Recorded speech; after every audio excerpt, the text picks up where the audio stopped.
Diskutimin në fakt ne vazhduam edhe për gjatë publicitetit, edhe debatuam disi, madje më pak nota humor ju thashtë ftuarve e më duket se konsumohet një pjesë e diskutimit për gjatë publicitetit, por mësova një fakt shumë interesant që ju të dy kishit një kimi edhe në formë antiteze her pas here me njëri. Pra edhe...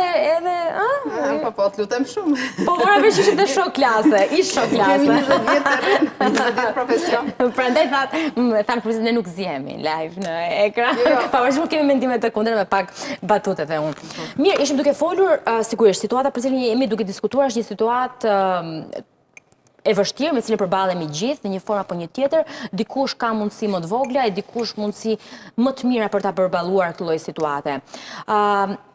Bashk e lam përpara se të fusja në lidhje të drejtë për drejtë zotin Kastrati nga Kosova, e lam se ti do të na jepi disa lajme të mira me të cilat ne do të përballemi përgjatë muajve në vijim, besoj afër verës. Lidhet kjo gjë me turizmin apo? Lidhet atëherë. Unë si që thash pak më parë, jo për të përsëritur vetëm, po që shpreha kreative, unë do doja të jetoja te kjo Shqipëria, që do të vinë kaq shumë turistë, do të kemi kaq shumë pasuri, ose mësa kaq shumë para që do ta qarkullojmë. Dhe kjo do ndodh në rast se, dhe këtu është pjesa ime e optimizmit patologjik, që jo për të bërë konspiracion, asesi, po për të parë ca fakte shumë më të mëdha se sa Shqipëria, sepse duhet të pranojmë faktin që Shqipëria është periferike, në gjitha ekonomitë, në gjitha perandorit ekonomike, ne jemi periferia e fundit. Ajo që do i mbetet një gjë në fund, do i mbetet një kockë në fund, sido që tjetë.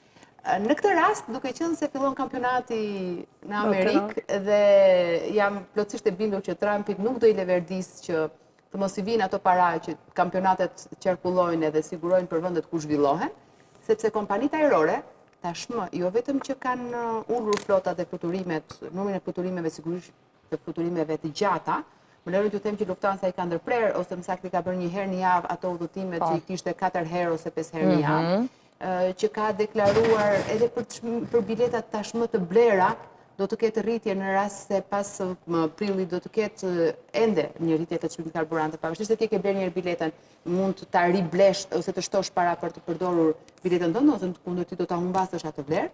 Dhe po flasim për një bilet që ishte 1.700 euro Tiranë-Tokyo, tani është bërë 3.700. Dy fishuar. Ose Tiranë, ose në Australi, unë kam djalin. Sepse janë shumë devijime dhe ka presion mbi gjithë rrjetin ajror të Europës, është ka devijime dhe presioni ka prodhuar jo vetëm për devijime, është për çështje të karburantit, për rritjes së çmimit të karburantit.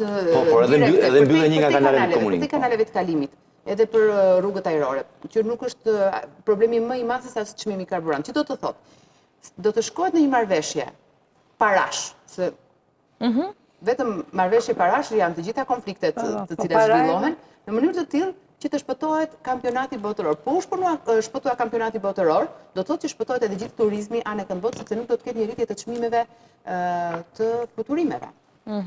Kjo do të sjellë një turizëm jo vetëm pastaj me trageta apo me makinë që mund na hyjnë nga Shqipëria. Unë më lejoj të them që në një panel tjetër kishte nga ata ekspert që ishin shumë entuziastë se me që nuk do të shkojnë më shqiptarë në Dubai ose nuk do të ketë më Dubai të njëjtën sasi, do të vinë në Shqipëri. Gjithë kjo është lidhja e mesme. Dubain me Shqipërinë në cilësi turizmi apo në atë se çfarë ofrohet është pak po e sigurt që do të jenë probleme shumë të mëdha të imagjinatës. Pra nuk ekziston që turistët që shkonin në Dubai nuk do vinë në Shqipëri apo jo? Natyrore, shkojnë për bukuritë të ndërtuara nga njeriu, se në Dubai.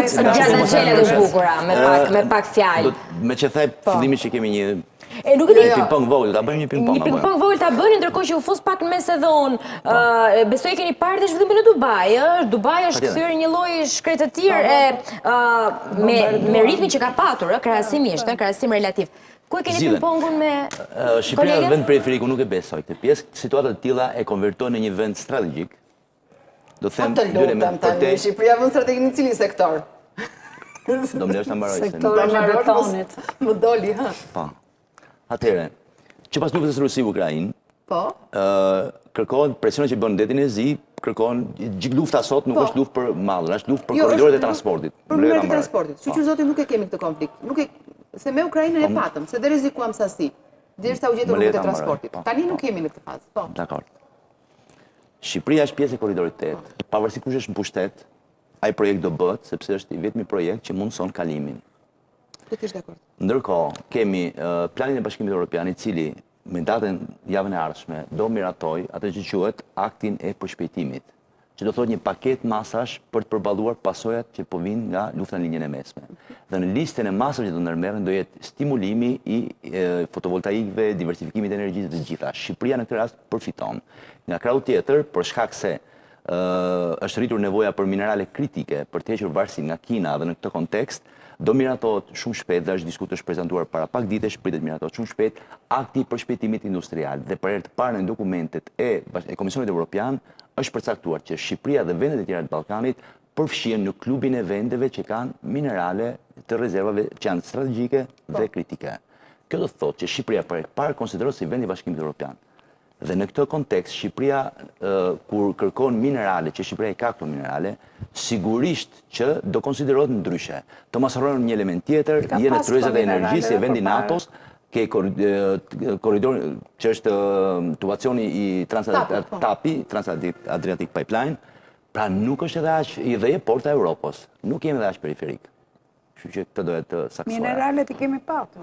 I kemi akoma, ato që ne ka dhënë Zoti ne i kemi. Ato që ne menaxhon njeriu kemi qenë të parë në Europë krome, po çfarë impakti ka patur në kontekstin ekonomik për shqiptarët? A kanë abuzuar, po patjetër kanë abuzuar, nuk i kanë përdorur, po ne kemi dhe patjetër. flori, kam parë një dokumentar këtë Channel që jepte disa vende me florinë në Shqipëri, në veri